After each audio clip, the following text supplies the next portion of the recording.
چاہیں۔ اب میاں بیوی بھی سمجھ لیں کہ ہماری ذمہ داریاں کیا ہیں۔ مسند امام احمد بن حنبل میں حضرت ابو درداء رضی اللہ تعالیٰ عنہ سے حدیث مروی ہے، نبی کریم صلی اللہ علیہ وسلم کی بارگاہ میں ایک خاتون نے آ کے عرض کیا، یا رسول اللہ صلی اللہ علیہ وسلم مجھے بتلائیے خاوند کا حق کیا ہے۔ یہ جو حدیث سنانے لگا ہوں نا، یہ بیٹی کو سنانی ہے، جا کے یہ ٹیلی فون کر کے بہن کو سنانی ہے، صرف بیوی کو سنانے کی نہیں ہوتی یہ چیزیں۔ یہ حدیث بیٹی کو سمجھائیں، بہن کو سمجھائیں، ان لوگوں کو سمجھائیں، تاکہ اور یہ یاد رکھیں خاوند کے حقوق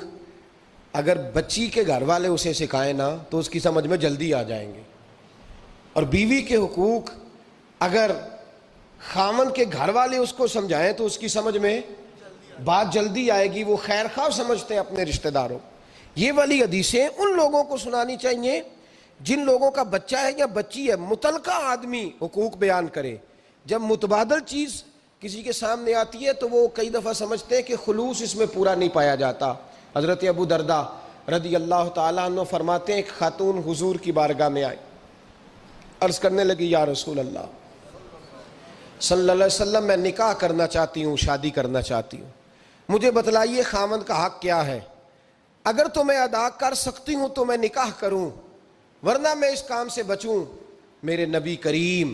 علیہ السلام نے فرمایا، بی بی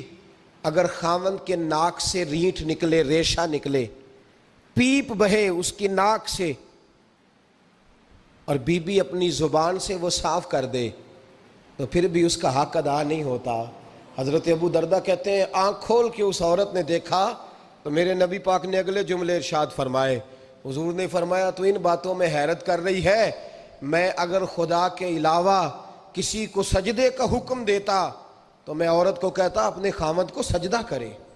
میں اس کو کہتا یہ کام کرے۔ میرے رسول کریم علیہ السلام نے حقوق کا تعین فرمایا، اور نبی کریم صلی اللہ علیہ وسلم نے فرمایا، جو عورت اس حال میں مر گئی، اس حال میں دنیا سے گئی کہ اس کا خاوند اس سے راضی تھا، اس کا شوہر اس سے راضی تھا، اس کا گھر والا اس سے مطمئن تھا،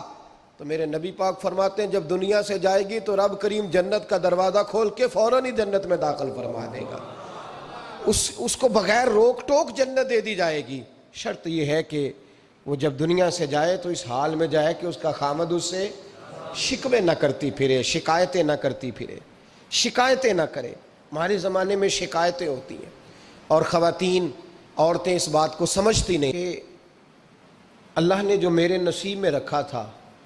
اور جو خاوند رب نے میرے لیے پسند کیا تھا وہ اللہ نے مجھے عطا